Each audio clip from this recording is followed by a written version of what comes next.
Okay, so first of all, happy Women's Day to all of you.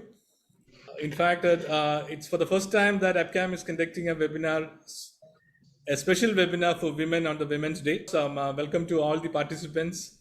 I know today, since it's a working day, it will be very difficult for you to join at this point of time. But your presence shows your commitment and your respect to women. And all of us are here to not only to appreciate the what you call the journey of all these talented, beautiful, and very strong women who are part of us, and especially joining from different parts of the world. See, in fact, today morning, when a lot of messages were going on Women's Day, I found one message where uh, there was a reference about women being the queen. So, in fact, the game of chess is something one game which I love very much. In the sense, see, it is not just a game where you anticipate the moves of the other and prepare yourself to take the move, but more than that, I feel that's the only game where the utmost power is given to the queen rather than the king, because it's the queen who protects the king, and once the queen falls, then I don't think most of us who play chess will know that the king will not last for a further couple of rounds. So this is what, in fact, I was searching when this game of chess was invented, and there's a lot of debate whether it was in the 8th century, it was invented in India, whether it was in Persia, it was in China. But whatever it is, I'm sure it was invented by a person who respects women. And see, talking about women, see, if you look at Bible, God created man from clay, and at that time, the role of God was that of a potter, because he took the clay, mixed it, and made the man. But when he thought of making women, he could not afford to be a potter. He became a surgeon. In the sense, he took a rib from the man and conducted an operation and made the women. So that means even the God thought that the profession should be upgraded to create a much stronger being. So definitely, women is a much better creation than man, because even the God was a higher professional when he created it. And when we talk about mediation and arbitration, it's a profession of communication. It's not only a profession of communication; it's a profession of empathy, human values, and many other soft skills, which enhances the quality of the profession. See, unlike the male domination in many professions, we see the ADR field is getting stronger and stronger by the women presence. Today we have Professor Nadia Alexander, who's from Singapore, who's not only involved in the practice of ADR, but also in the policy making, teaching, lawmaking. She's the director of the Singapore International Dispute Resolution Academy, involved in practice in many jurisdictions. In fact, I know Nadia from, I think, 2005 onwards. And Delcy is a leading mediator from Australia, and she's the director of the Australasian ADR Center. And I think, she's a person involved wherever mediation matters. And right now, you can see that she's sitting in a flight from Peru to Los Angeles. See, I was saying when she joined, this shows the empowerment of women, because women are in the sky. And Iram, who is the director of Indian Institute of Arbitration Mediation and also the executive director of APCAM, and she's like the face of mediation in India now, because she has wiped off all the senior people from India, and she is the only face now in India who is recognized by youngsters and the old alike. And if all the participants who have joined from India has mainly joined to hear her speak. And Shanti, I have known her for more than 10 years.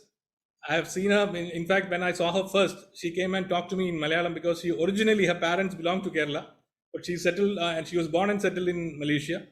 And she's an accredited mediator and a practicing lawyer in Singapore and Malaysia, and who's prominent as a lawyer as well as a mediator and an arbitrator. And in fact, today morning, Iram asked me whether at any point of time in my earlier years, I ever had an experience in a Women's Day surrounded by such beautiful ladies. I never had. So thank you so much for allowing me to moderate all the prominent ladies. And I am sure, see, being the chairman of APCAM, it was not that tough. But to become the the moderator in this webinar, I had a tough fight with Fami, Kutubal, Francis, Matriga, because see, it was a covetable honor to be here moderating all of you. So I'll begin with Nadia. See, you started your journey from Australia as a mediation academic. Now you are a multi-award winning author, a teacher, a mediator, an independent advisor to many governments. See, how would you evaluate your journey in these different roles and in what you call your personal life? And being a woman, was it challenging or was it satisfying? And how did you evaluate your journey? Thank you, Anil. And it's exciting to be with everybody here and all these fabulous, I'm allowed to say girls, all the fabulous girls. Wonderful. I heard a friend of mine would say, what do you call a panel of women? No, that's right. We're on a panel, and what you call a panel of men is a manel, apparently. Anyway, apparently somebody said that to me. It was funny at the time. But to your multitude of questions, and I'll just sort of jump in and address some of them. Look, sometimes if I reflect on it, it's always easy to join the dots going backwards, right? You don't sort of join the dots going forwards. You don't sort of plan and there's your path. And if I look back, the way that I choose to join the dots seems like it's a journey set out for mediation, but it certainly didn't feel like that, particularly in the early years. And I think, for me, my journey and mediation's journey have had some parallels, right? Some sort of similar pivot points, as mediation early on in Australia, at least where I started my journey, wasn't taken seriously, and certainly my work wasn't either. And I remember some very well-meaning colleagues saying to me, law colleagues, don't waste your time. This is in the 1990s. Don't waste your time with this, right? It will ruin your career before you even sort of get started. And they meant it, right, in the best possible way. And I'm sure, you see nods everywhere, people experiencing that. And I think, to be frank, possibly being a woman and being in this field, which wasn't taken so seriously, at least in the early 1990s in Australia, meant that I was left alone. Right, I was left alone in my playground, and I had nothing to lose because I was a beginner, I was a nobody, and I had that power. And because I just loved it so much more than the traditional paths open for law, there was no way I could let go of it. And I think that was my, that was my luck in a way, right? Sort of the timing. And I think really for every disadvantage you have, there's the potential to make it into an opportunity, right? If you see it as a disadvantage. So people saying, why are you wasting your time? Well, let me take that risk because I have nothing to lose, right? If you want to leave me alone, let me develop this field. And that was certainly a big part of my beginning. And I remember when I started writing about mediation law, again in the 1990s. I mean, up until 5 years ago, I heard lawyers saying to me, there is no such thing as mediation law, right? It was a long time coming. And now, of course, there's been a big pivot point with the Singapore Convention, amongst other things, and it's a different space. And in terms of my personal life, I think, mediation practice has taught me to be grateful because you're in a way privileged to go, to move into other people's conflicts. And I think I often come out of, some mediations, being particularly grateful for all that I do have, right? All the things that are going right. And often just as human beings, of course, when we're frustrated, we focus on the things that are going wrong. So gratitude's a big takeaway for me from mediation to my personal life. And I hope all those people who told you that it's a huge risk that you are taking are still alive. Do you need them? Many of them are. I do, but I try not to remind them. Okay. So thank you, Nadia. Now coming to Delcy, because basically this is mostly like a conversation because it is not like a webinar. I would like to take it as a conversation where you can speak openly. And even though at the very beginning, Shanti said, since it's recorded, she doesn't want to say something controversial. But even if it's recorded, don't feel hesitant to say something, even something controversial, because APCAM absolves all those things. So coming to Delcy, See, you have lived in Peru, you have lived in Italy, France, Switzerland, Cambodia, Australia. So you have traveled extensively and you have lived or you have known many cultures. And I'm sure this must have given you a lot of opportunity and understanding. And what prompted you to choose ADR, and what I'm sure she's asking the air hostess to allow her to remove the mask. But even with the mask, it's fine, Delcy, there's no problem. Otherwise, see, you tell the air hostess it's for her also that we are doing it's empowering women. So how easy or how hard was it for you to develop the profession? Thank you very much, Anil. I have to apologize to have this mask, but they just told me that I cannot remove it at all. So I'll be chucked out of the plane. So I apologize in advance. Can you hear me properly? We can. Okay, thank you. Well, you know, I think mediation came to me almost as an accident. I didn't make a decision, a conscious decision to become a mediator. As Nadia said rightly, on those years, you know, talking about these methods of alternative dispute resolution was really something exceptional, and nobody would take notice of you, especially if you were a lawyer. So for me, I interrupted my professional career to be a mom. So when I became a mother, it became apparent to me that I couldn't do my legal career because it was very difficult at the time. So then I had the opportunity to train as a co-mediator, and everything started from there. I became really enthusiastic, and it all made sense. You know, once you start doing mediation, you realize that maybe that was, you know, something that you were supposed to be in the first place. And every time, and I'm gotten a bit lost in your question. I think if you were talking about the multicultural and the places that I have been, etc.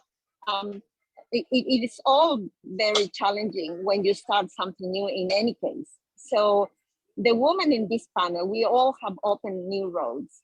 Nadia has opened new roads, Shanti, Iram, and I think that is the strength of women.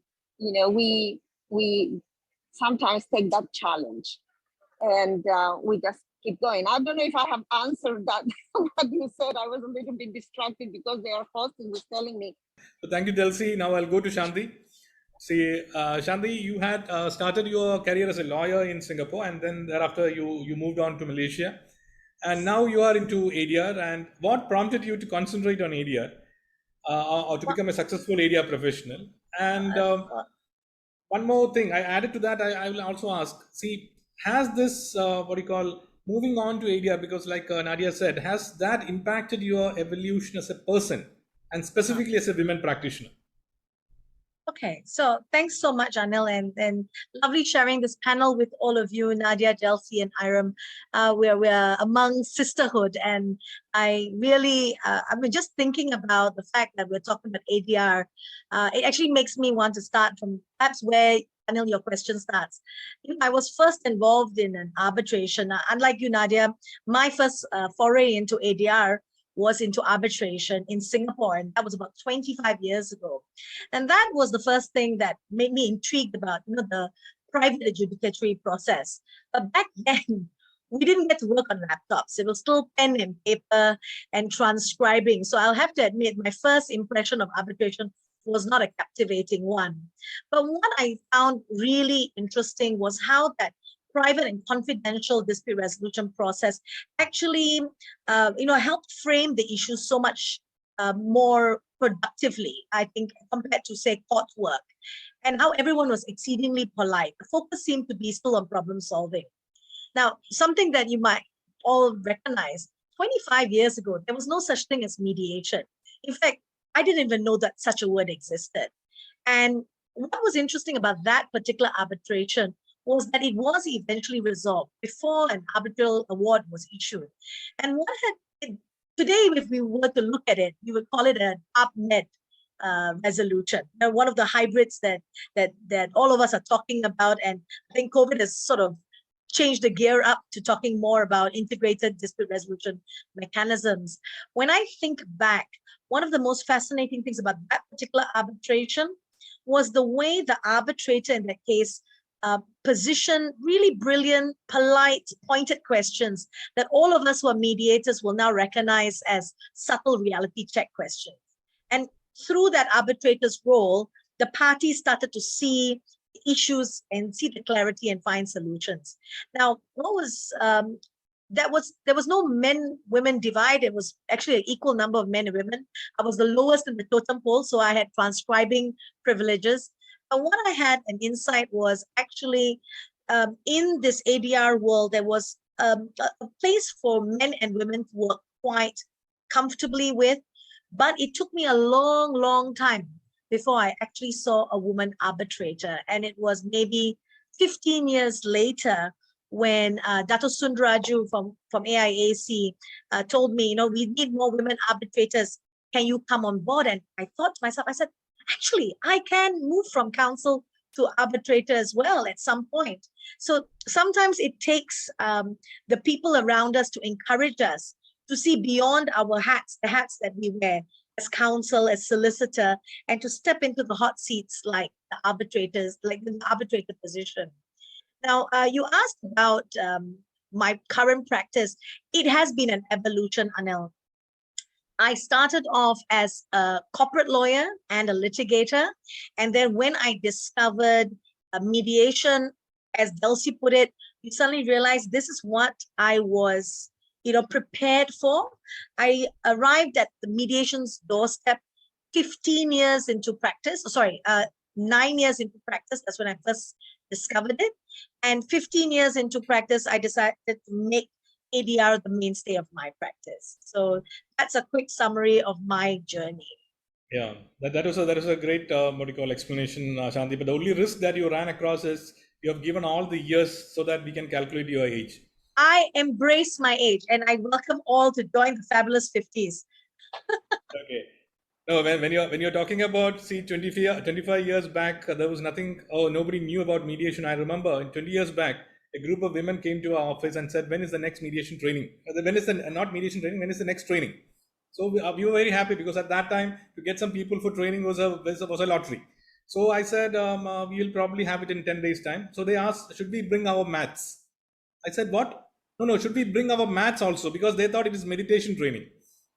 So thank you, Shanti. So coming to Iram, see, Iram, you are a first generation lawyer, and I know that you come from a very traditional family and also from a moderately conservative town in India. But coming from there, you have shifted to the capital of India, New Delhi. Then from there, you went to Harvard, you went to Pepperdine in US. You started. See, people were astonished by the pace of your growth. So, did your being a woman help you, or was it a hurdle, or it is just because of your passion, irrespective of gender, that you developed? So should I answer all these things in one go?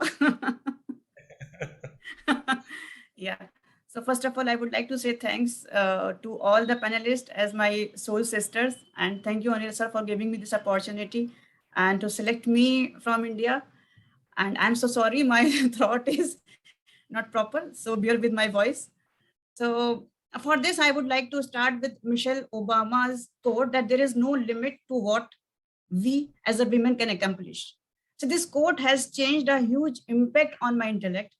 And if you say becoming a first generation lawyer is like climbing a mountain without a map or a pathway. So you have to pave your way by yourself. When it comes to women, see, I must say that the same comes with an extra challenges like fighting gender biases, security concerns of parents, society's dislikes towards women as a lawyer, and especially when in the Muslim community. So I have called as a rebellion in my family because I was the first one who tried to come out from my hometown.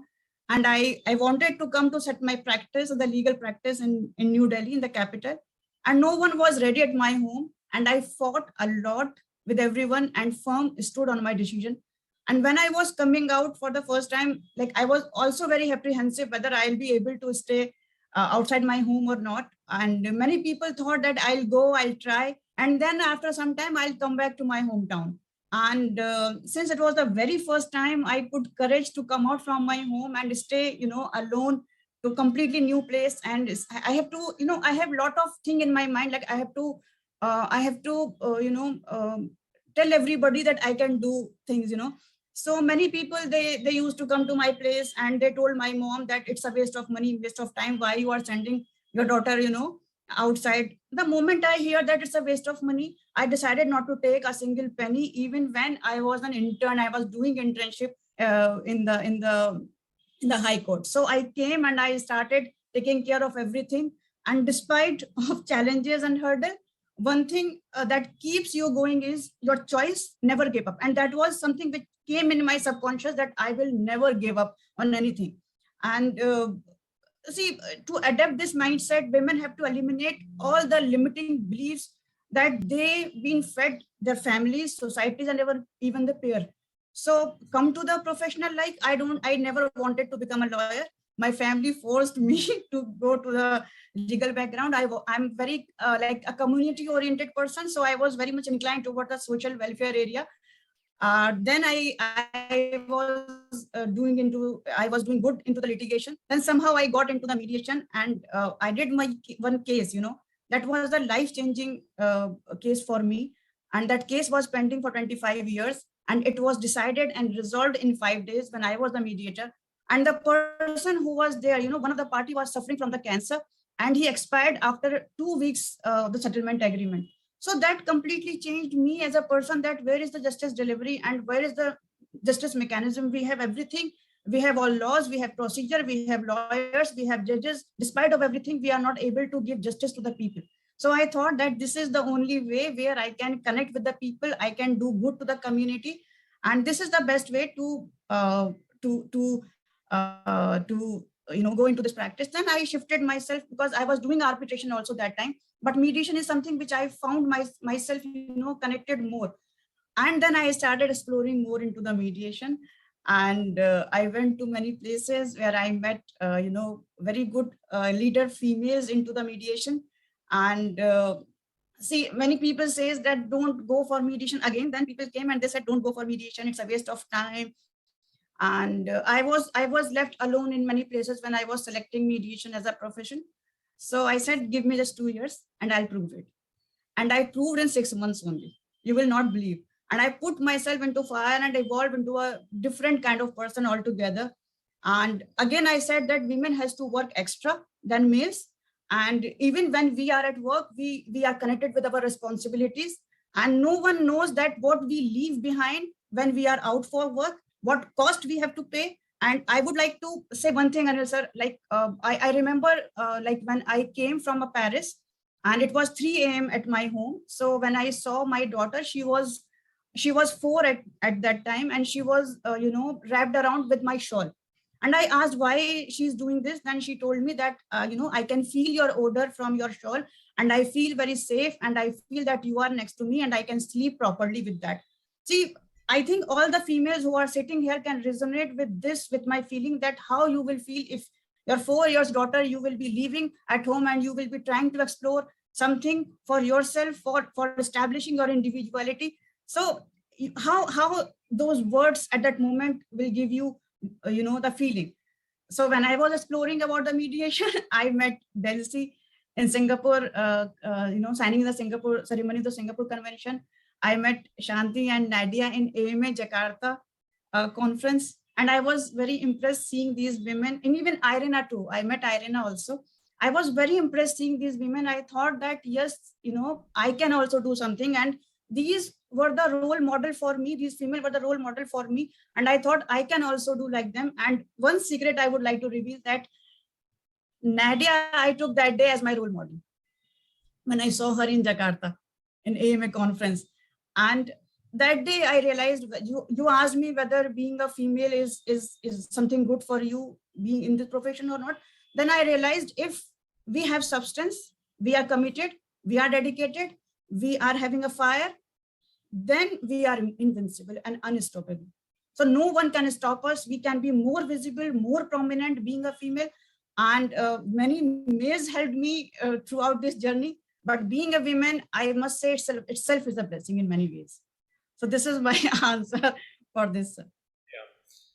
No, see, in fact, it's a see when you ask me, see, it's a multiple complicated question. I never thought the answer could be more complicated than the question. In fact, you covered so many things, and see that is why it is said. See, the MRI scans show that the women brain have got greater capacity for communicating and evaluating people than men's brain. And it says women have about 14 to 16 areas of brain points where they evaluate others' behavior, and when men have only about 4 to 6. So it's almost 10, maybe much larger capacity. And see, if you look at the what do you call neural circuitry maps, it says that there's a high level of connectivity between the left and the right hemispheres of the brain. So see, the left is mostly for logical thinking and the right is for intuitive thinking. So when the women have more connectivity between the logical and the intuitive thinking, naturally the women can be more expressive, more complicated. They can be multitasking, there can be multi-tracking. So that is why when I ask questions, see, suppose I had asked these questions to men, they would have been irritated because they would say, see, why you are asking so many connected questions together? But for all of you, I wanted to test whether it causes any irritation to you, but definitely it was not. In the sense, this is again your bias. I must say this is the bias. No, it's a scientifically proven fact that the women's brain can see. That is why women can probably see when you are cooking. For example, when you're cooking, you can do many things together. But if a man enters the kitchen, it will be a mess because they are not able to multitask. This is an excuse. Yeah, you can take it as an excuse also. That I think Nadia is about to say that. Yeah. I just wanted to say, aha, we are part of your empirical research project, Anil. Now I know why we're here. Okay, so no, what I actually meant is, see, that is why whatever the hardships that you have to face, because Yaram said, see, you are leaving many things behind and you have more responsibility at home. So whatever it is, but the fact remains that women are more meticulously created to become perfect mediators than men. And see, if I ask that question again to Nadia, see, you have engaged in dispute resolution in many countries, many jurisdictions. See, can you tell us when you're projecting yourself as a women mediator, or when you go there as a leader in that area, what was the approach in different jurisdictions accepting you as a women practitioner? And can you tell us any unforgettable event in life where either it was a surprise for you or it was a shock for you being there as a mediator? Thank you for that question. And maybe let me start with the story, because that might, that might sort of share a lot more information through the story. So this is a story from some work that I was doing in the Pacific, and this goes back around 15 years, but I was part of a team and we were mediating a series of disagreements between tribal leaders, right, in this particular jurisdiction. And they were disagreements related to sort of economic development within their communities, all right? And it was part of we would fly in. I was living in Australia at the time, and we would do these mediations and fly back. And it was a larger team, and we would usually go 3 at a time. And they knew, there were I guess the collective group, of these tribal leaders knew who we were, right? They'd approved us all at the beginning. And on this one particular journey, we were going to a new island, and it was a different tribe, right, in this particular jurisdiction. And when we got there, we were a mixed gender tribe, right?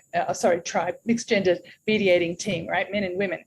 And we got there, and there was some murmuring and and to get there, it was a plane, it was a boat, it was, a jeep, it was, a bus, it was, it took us a long time to get there.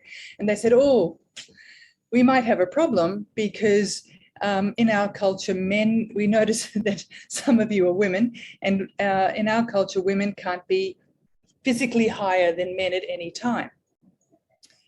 And you know, we had 60 people there, right? That we were supposed to be, it was a sort of a multi-party mediation. And, you know, we talked about the, you know, fact that that might be tricky. You know, we respected that, but that was going to be tricky, and wondering how we would do that, because at any stage, if somebody was, you know, we couldn't sit down the whole time. Even if they were sitting, we would have to stand and move around. And if they were standing, you know, I mean, what, you know, how would we manage it? So we just sort of, you know, articulated the issues, and then said, you know, maybe you would want to discuss it, right? So we went around to this, you know, shed where there was instant coffee and Milo, and we made ourselves something to drink, and we waited for an hour. And when we came back, they said, oh, you know, somebody called us back, and we came back. They said, oh, look, we've sorted it out. You can stay.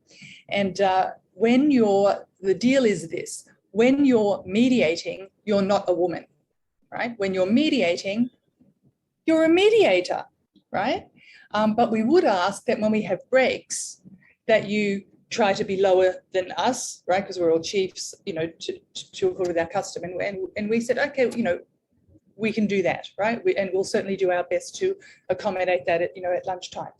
And that's how we progressed, right? And what I found, you know, working particularly in that part of the world, but also in some other parts of the world, you know, as a woman in post-colonial settings, was that sometimes, and this was just my own experience and some of my female colleagues also, that sometimes you were able to develop relationships that were more open with some of the local leaders, because you didn't represent colonialism as a, you know, as a white man would, for example. Right. And I'm not saying it was perfect by any means, but sometimes we were able to have a more easier relationship that way. And I guess what it, you know, it really highlighted to me, you know, was what academics might call, I think it's, what is it, intersectionality, right? This idea that, you know, that we are multitudes, that we have all these different identities, and it's which one do you put to the fore in any particular context, in any particular set of relationships. And so I can identify myself in lots of different ways, and I can also let people identify me in lots of different ways. And I think that, you know, that story, you know, exemplifies a lot of my learnings in that regard. Yeah, that's great, because I thought they must have asked you to sit down, and they will be sitting on a chair to mediate, because they want the women to be sitting at a lower pedestal. Anyhow, yeah. So it's a wonderful thing. And Delcy, are you there, or you're flown off? You're.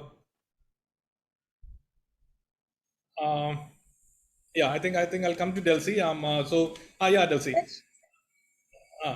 Are you able to hear? You're muted, Delcy. Yeah. Yes. So I can see you. yeah. Are you able to speak? Yes. Okay. So see, you are involved in the drafting of the Singapore Convention. You were involved in many delegations. See, tell us your experience, how people treated you as a women professional at the beginning of your profession and at a later stage.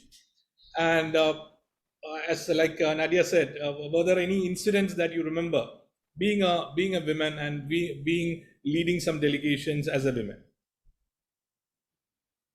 Yeah, well, initially they will think I was the secretary or the assistant.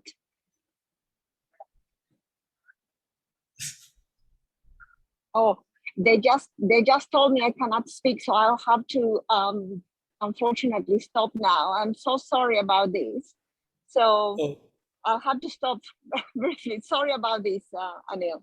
It's okay, Delcy. So have a safe flight. Sorry, Delcy.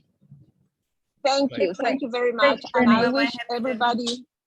Yeah. Okay. Thank you. Bye. Bye. Yeah. So coming to Shanti. Yeah. So see, you have been practicing, I think, since 2005. Is it? 1995. A little bit older. Oh, 95. Sorry, 95. 2005, I think Iram started a practice in 2005. So, and you have traveled in different jurisdictions, speaking about area. And see, how do you, in fact, you said at the time when you began your practice, many people have not heard about mediation, and you started your profession as in arbitration. But do you think the present generation women or the atmosphere is better than when you started your profession, and there is more scope for women to enter into this space? Well, I'm going to take a slightly roundabout way to answer that. When I first started, arbitration was just a subset of my litigation practice. And in fact, the way all of us saw ourselves was as litigators, and arbitration was just something that one did if the agreements compelled you to go into arbitration. You know, when this journey, as I was listening to Nadia talk, you know, old stories come back to me too, because it has been an epic journey for those of us in the ADR landscape. I will say that today I'm a lot less naive than I was when I first started out. Back in 1995, I'll just share one quick story. I was given an assignment. It was meant to be a litigious one, but the lesson will be quite obvious when I finish the story. See, I was given an assignment, and when I looked at the facts, I thought I could see a way through the issues and to a solution. And I thought that should be something that will impress the person who passed me the assignment. And so I mind mapped it, and I went up, you know, expecting to be highly praised for drawing up a pathway to the solution.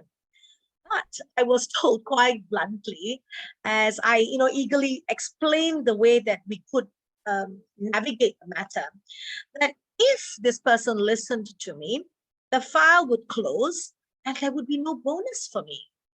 And that moment has stuck with me for more than 25 years.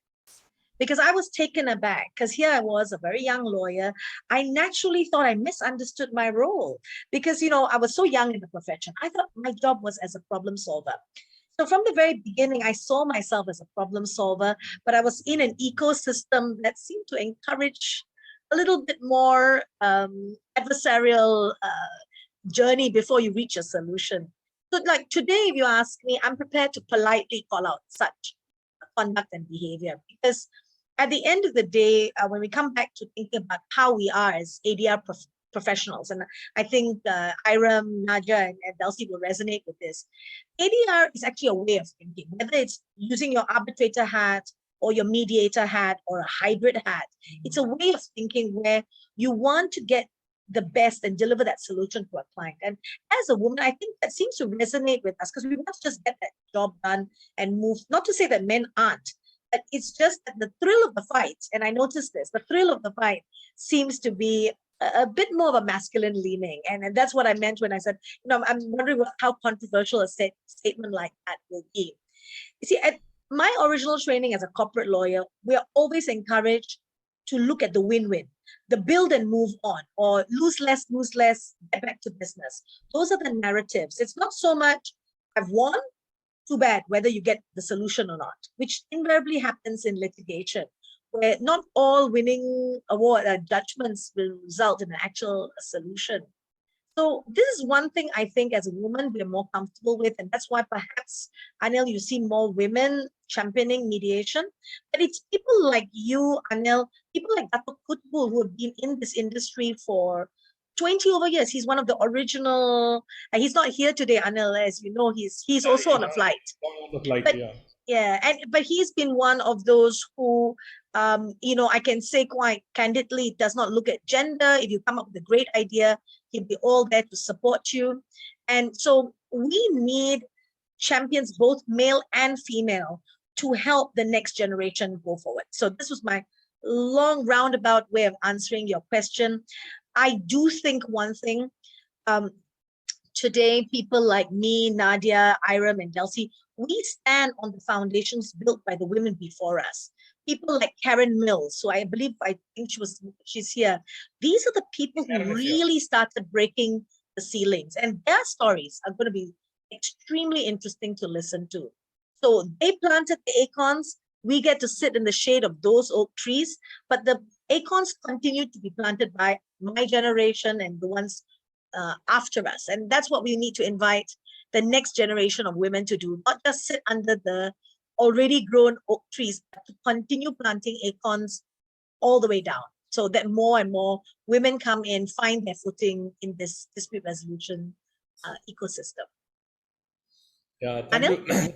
Yeah. Thank you, Shanti, for in fact for acknowledging the role of men along with women in promoting this and supporting the women all around. In fact, I was thinking today, I don't think there's an International Men's Day at any point of time, and I do believe that there should be International Men's Day also when you will be interviewing some of us. So now coming to Iram, see, I think you are the youngest amongst the lot. You have started your profession as a mediator in 2011. Is it 2011? Yeah, I think 2011. Yeah, and within a very short period of time, what do you call, you have moved in a very strong manner, and you are representing various organizations. You are traveling across. See, do you think being a woman helped you to do that, or did people really take you seriously when you started your profession as a women mediator, or did they think that see, it's another bubble, she will come, she will fade off, or see, she will not last for long, or maybe she will not what do you call, establish herself like this? Was there any initial hurdles that you faced where you thought maybe the original advice is given by some of them saying that it is a waste of time, don't pursue this, was correct, and you should stop this? So did it put a hurdle on you, and how you turn around to be committed on this? Question over. See, when it comes to me, you give me a lot of questions, Yeah. So one thing I would like to say, I would like to start with again, women can't drive, women can't be a mathematician, women can't be engineer. We judge on every aspect. Then what is ADR, So that there is nothing new. I can tell you, I can start with one thing. When I was in my practice, and within 3 years of my practice, I got my first arbitration, and that was from the judge, and it was a direct, nomination for me. And so I got that arbitration, and then I told to many of my friends that I got, an appointment as an arbitrator. Then said, no, it's not possible. It must be a commission or something. I said, no, I'm been appointed as an arbitrator. And they said, okay. Then I went to the registry to pick up my order. So I said that, can you give me my order? Then they said, you have to send your senior, because, we can't hand over this order to anybody else. I said, this is me, Iram Majid. And they said, oh my God, please have a seat and sit here. But you look like very young. I said, yes, I am, because at that time it was just 3 years of my practice. And that is how I got my first arbitration.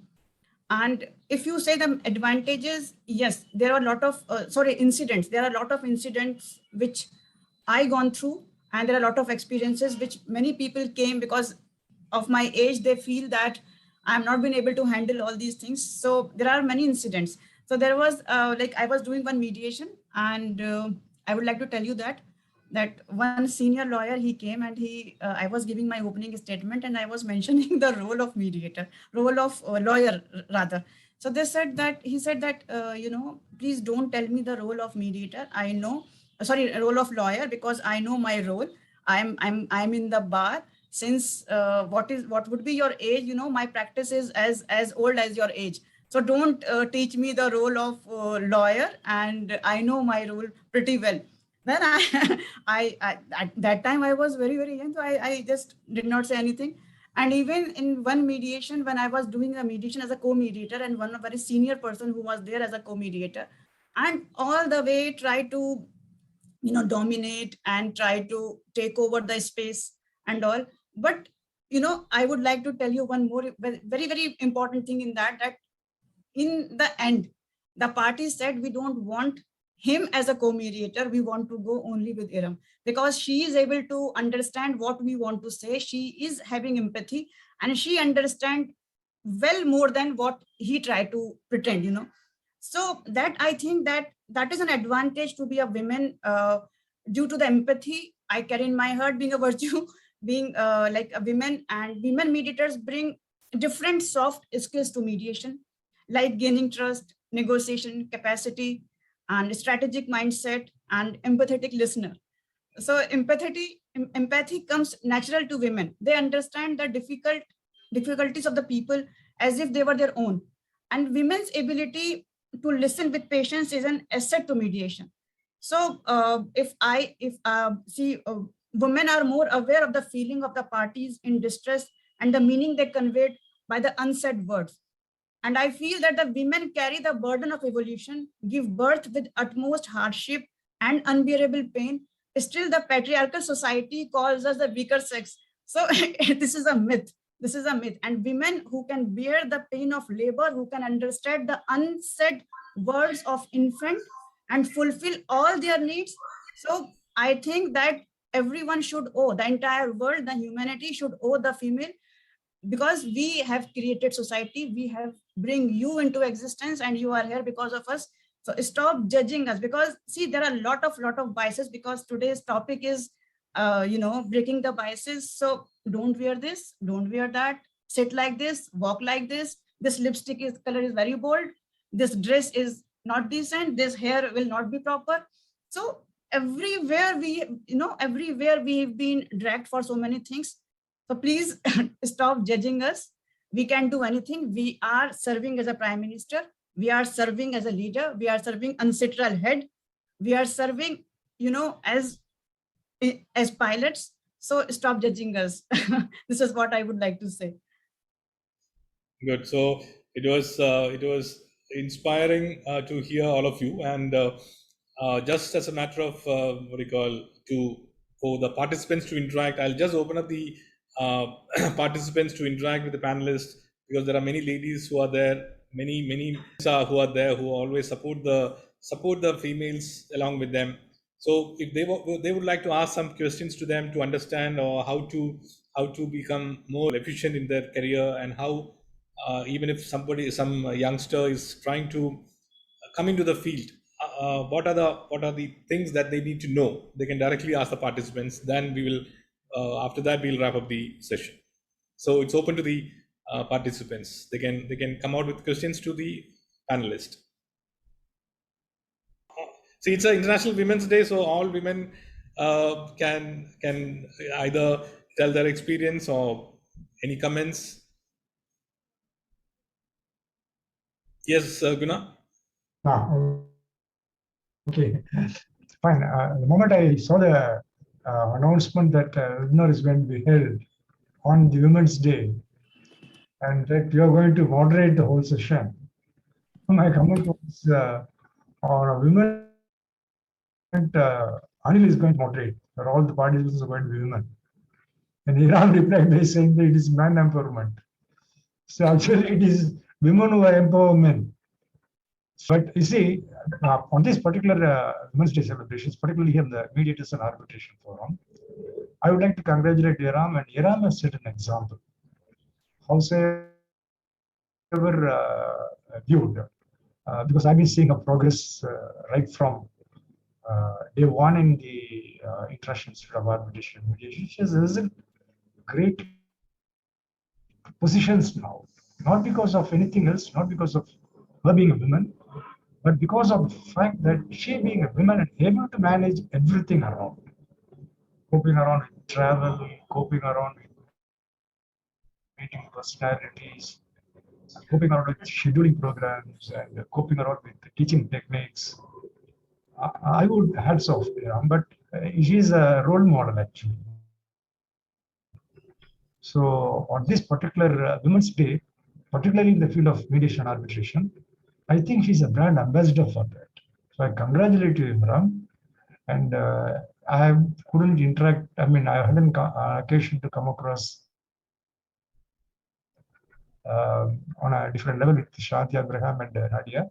But I'm sure you would appreciate and understand what I'm saying about Iram. So thank you, Iram, and all the best to you in future. Thank you so much, Guna. This is again a bias because because of so many factors. This is the bias. Moderator should say that. No, it's a wonderful comment, Guna, because you have told Iram is a role model, and Iram's role model Nadia is also here. So role model and role models also here. Okay, Fahmi, would you like to comment something? Fahmi, the Secretary General of APCAM, would you like to comment? Thank you, Chairman. I have a question actually. It's really an honor to have this esteemed panel, of course, in APCAM. Thank you very much for all ladies, mediators and arbitrators. Do you think that as a women mediator or arbitrator facing riskier compared to us when we mediate, especially, or when we arbitrate in a case? Because usually we think that ladies will be more emotional compared to us. Thank you. Yeah. I think this is So, for anybody. Anyone? Yes, yeah, anyone. yeah. Okay, maybe I'll take a stab at it first, and then I'll pass it to my soul sisters to comment. I think, Fahmi, one of the risks that we have is not being invited to the table to begin with. I think that's a challenge that we continue to struggle with. As women arbitrators, and I'm not sure, because I think we have a jurisdictional issue that we need to talk about. Having women on the short list for arbitrators is still a struggle. Right? It's still very much a struggle.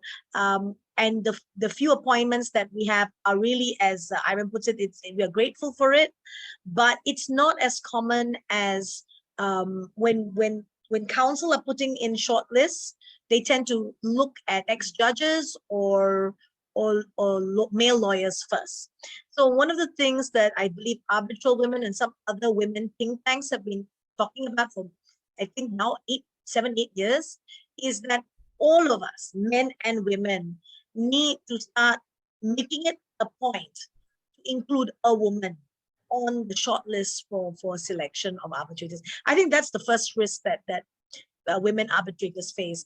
In terms of mediation, I think there's a little bit more of an even game, because depending on the subject matter, there's a perception that women will be more patient. I certainly feel, based on my anecdotal experiences, that women tend to be a little bit more patient, a little bit less, a little bit less directive in both arbitrations and mediations. And I think that's a strength, because women having stamina is a superpower in a mediation setting, because it really is the person who's holding the room together until parties find a solution. So I'm not sure it's a risk to consider a woman as a mediator. In fact, it might be a little bit of a tip towards a benefit, in fact. Nadia, Iram, would you like to add to that?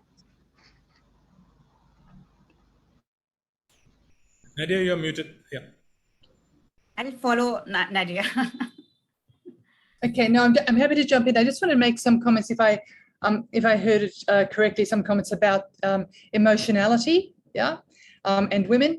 And I was just thinking of two aspects of from the empirical research, right? That is the best thing we have to evidence on human nature, which is, first of all, when we say emotional, what do we mean? Because we're all emotional beings, and neuroscience conclusively tells us to make sound, business, rational, logical, good decisions, and to engage in good thinking, we need a big dose of input from our limbic system, which is our emotional brain. Without that, we make bad decisions. It's not a question that's absolutely scientifically, empirically proven, right? So we need to be emotional. But I think often when we say emotional, we mean irrationally emotional, like uncontrolled, like unmanaged emotion. And the other piece of evidence that I recall from years ago is reading a study coming out of a university in Australia, which was around family conflict and divorce, saying that the conclusion being, or the headline was, men are more emotional. And what they meant by that is because, in this study at least, men weren't so fluent in talking through emotions, right, and putting them on the table, and would be more likely to bottle things up. When it came to a conflict, like in a divorce, they would be more likely to have uncontrolled emotions, whether that means fleeing, running away and avoiding it all, or being confrontational. And so I just sort of throw that into the pot to I guess, challenge some of that thinking and get us to, think about what do we mean when we say emotional, because it seems sometimes to have a negative connotation. And yet, the evidence is just, being thrown at us that, emotionality is just so essential to being human. And when we're in mediating, we're trying to bring two humans together to engage in good thinking, and we need emotions for that.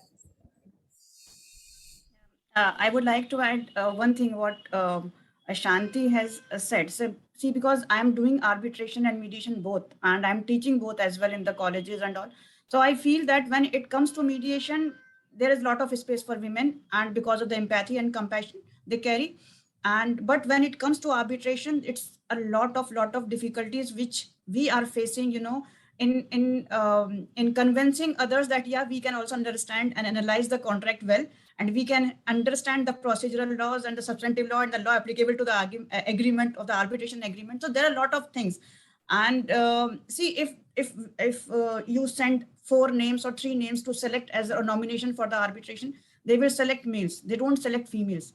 And if you talk about the India, I have no idea about the other countries, how they are taking up. But if you talk about India, there are very, very few females who are doing in arbitration because of so many constraints, and females are more into matrimonial dispute. Because of that, they can make way for the mediation, because in mediation also we have a lot of disputes where we have to handle emotions. When emotions comes, they give a good platter to the female to handle all the emotions. When there is you have to analyze the laws, you have to analyze the legalities and all, they feel that it's a difficult task for the women. So I feel that that's what I said in my previous question, that see, forget about all these things. Now we are heading, females are, prime ministers, they are doing so many things. So this is the small thing, arbitration, handling this and all. So this is what I would like to say. Yeah, thank you, Ram.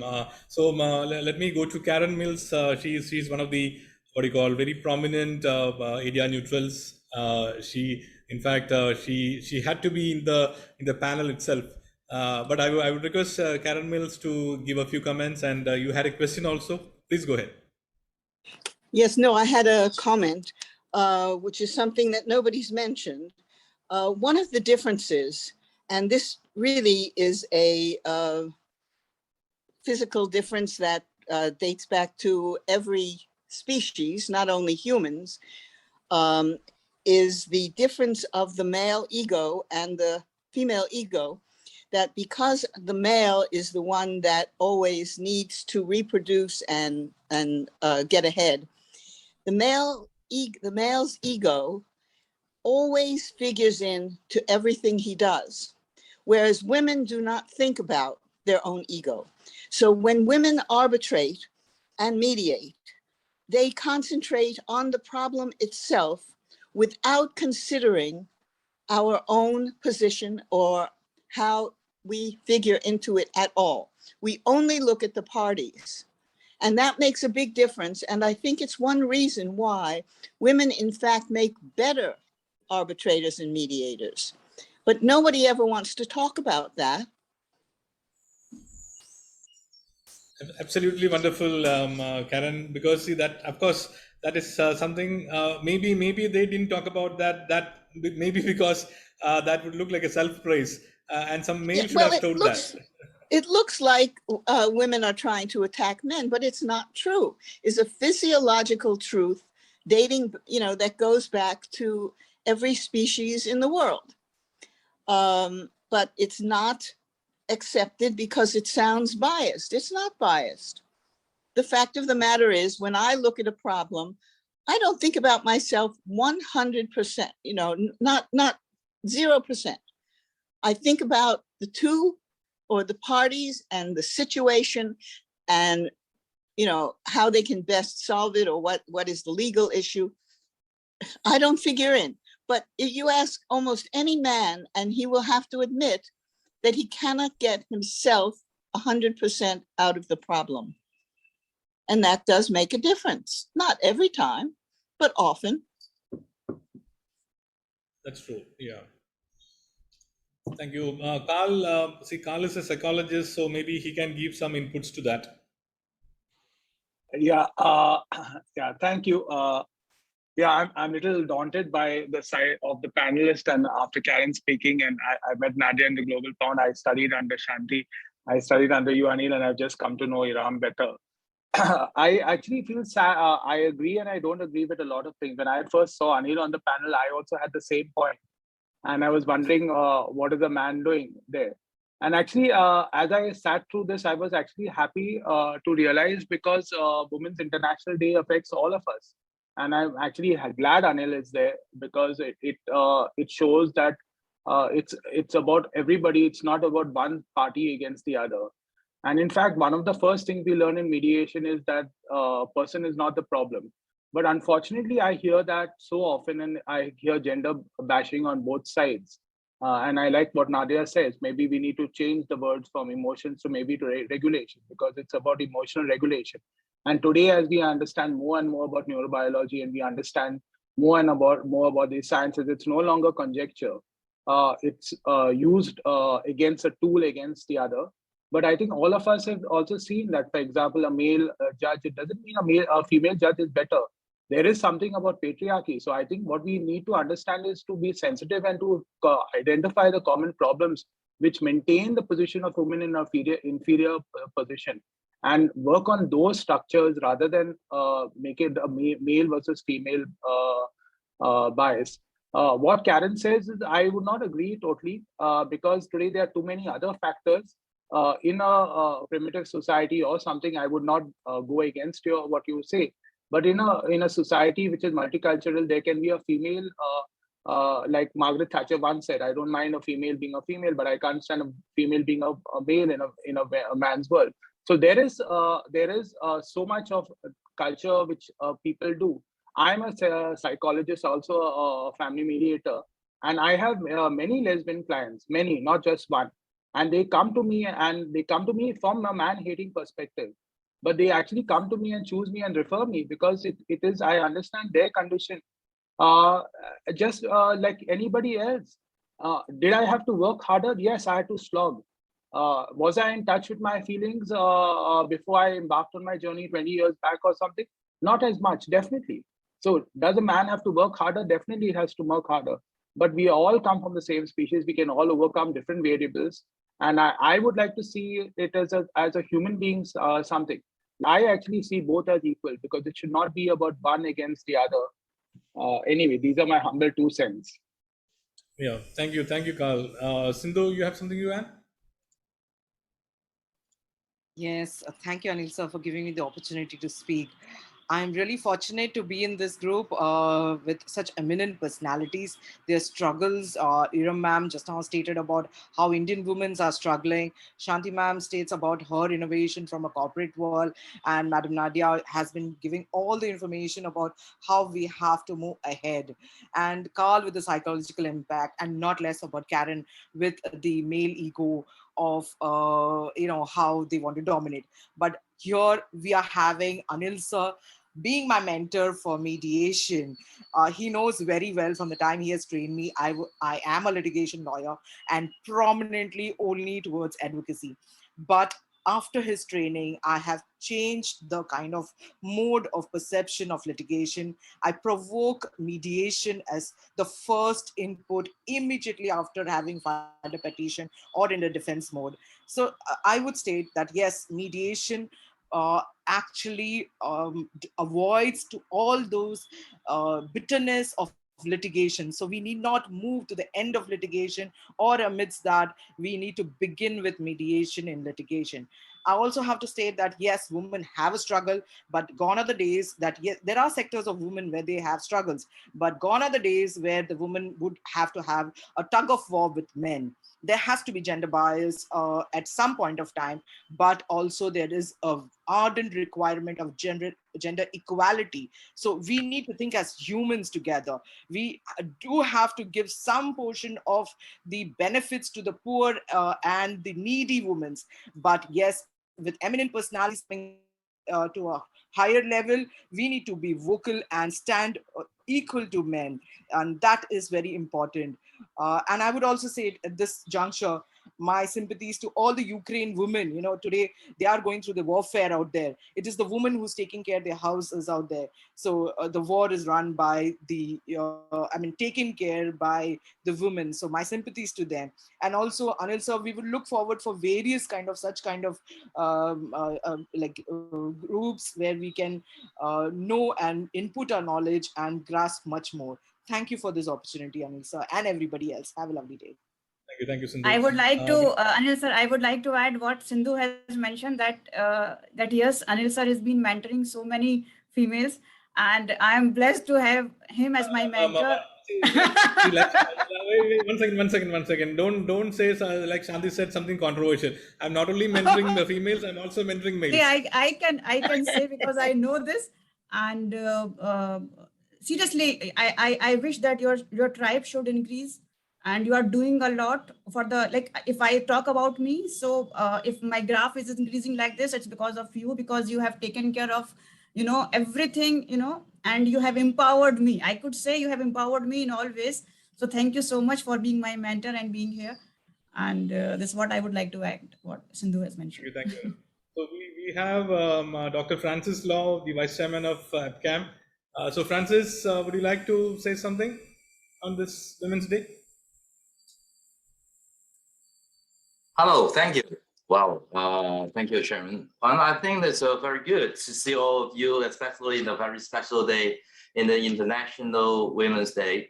I think they have a very good contribution as for the professional of dispute resolution from ladies. And we have a lot of friends from India, from Singapore, from Malaysia, then all around Asia.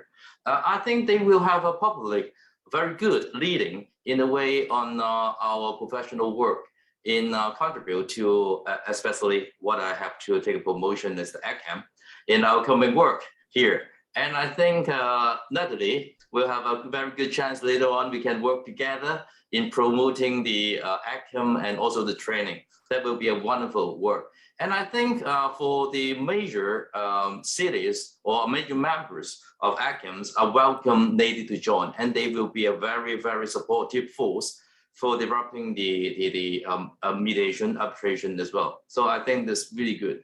I think there's one limitation is when we have to further extend our collaboration with the ladies, that will be consider how to expand in a way to, in some particular Asia country for the use or hiring of the lady professionals or female professionals. That will be a very good way, especially from this good chance we can promote our invariable members, lady members, to all of the member countries.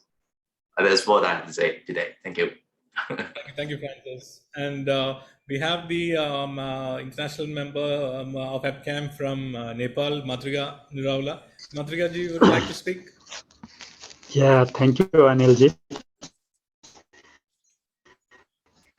First of all, I have no to say more. Just I want to congratulate our ladies and gents participants on this special event.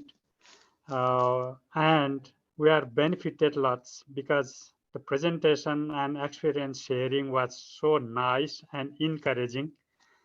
I know Nepali participants are also taking parts, and Iram, you are also role model also in Nepal.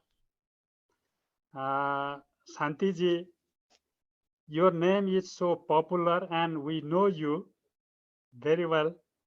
And of course, the country like Nepal we always love you because we want Shanti. And your presentation was so nice and experience sharing was well done. Nadia, once upon a time, you were my mentor. Not exactly, but you were taking a class in mediation session. I was there. Because of this reason, I salute you, ladies. Then today is International Women's Day. I want to congratulate and thank you so much to all. And I want to request to join so many ladies also from Nepal and especially from APCAM region, because we need ladies practitioner, ADR practitioner in these fields. So I want to welcome you all, and I want to congratulate you all, and I want to congratulate our president, Anilji, for doing well on this regards. Thank you so much. Thank you, Matrika.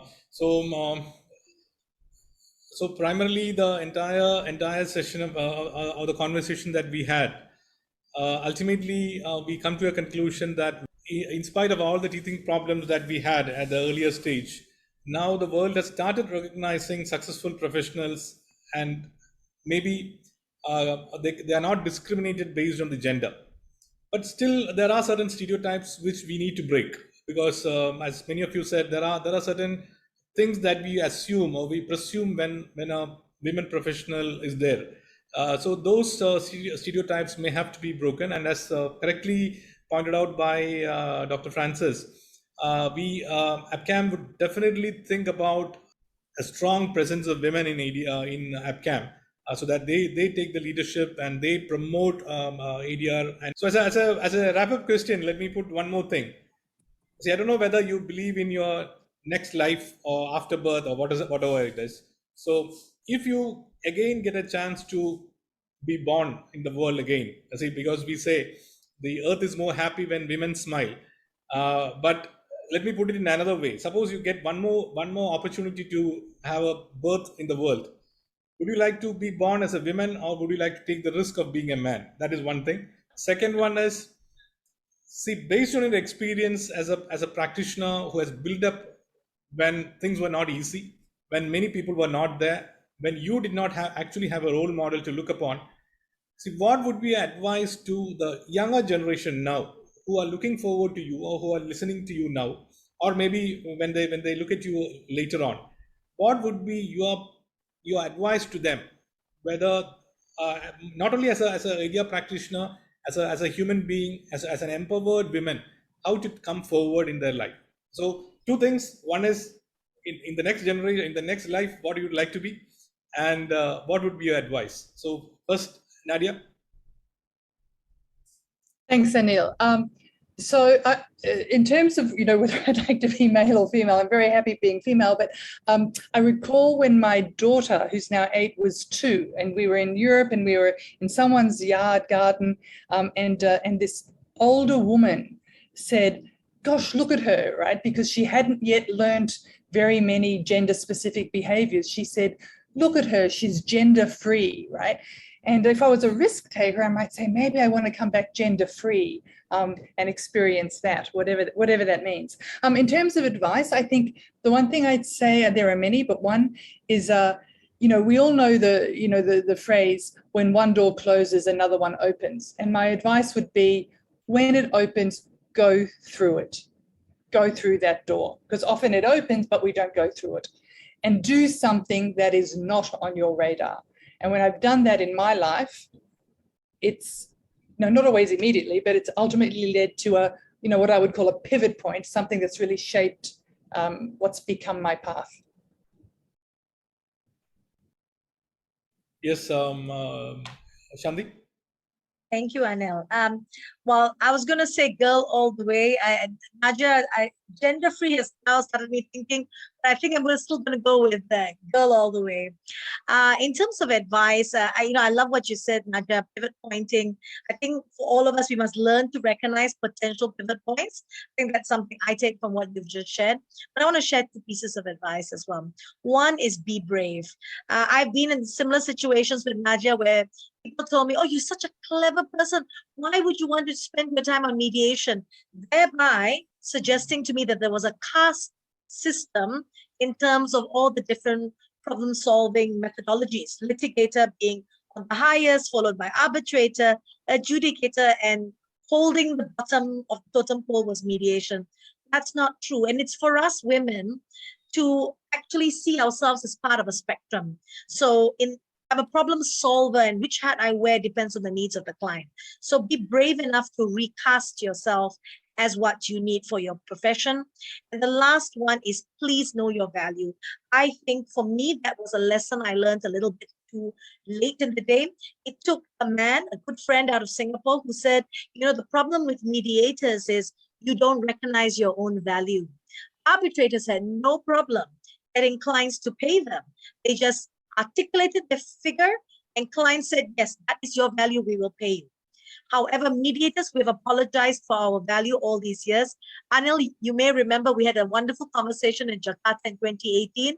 I was very inspired by what you said, that there was no difference in the value of work between an arbitrator and a mediator. And today in 2022, what you said in Jakarta in 2018 is hopefully going to materialize in the years to come. And all of us are going to be part of that, male and female. Thank you, Shanti. And Iram, what about you? Yeah, I would like to start with one quote that women who know what she brings to the table is not afraid to eat alone. So here I would like to say one or two things like I think young women professional should pursue a career, whatever you want to chase, whatever, and you should chase your dream, no matter what pulls you behind. Notion that lead to any lack of potential should be thrown away in dustbin. Let nothing hold you back. Be bold and march forward with courage. I believed in my work and my abilities, and it was indeed like I have paved my way. So I would like to say something like financial empowerment.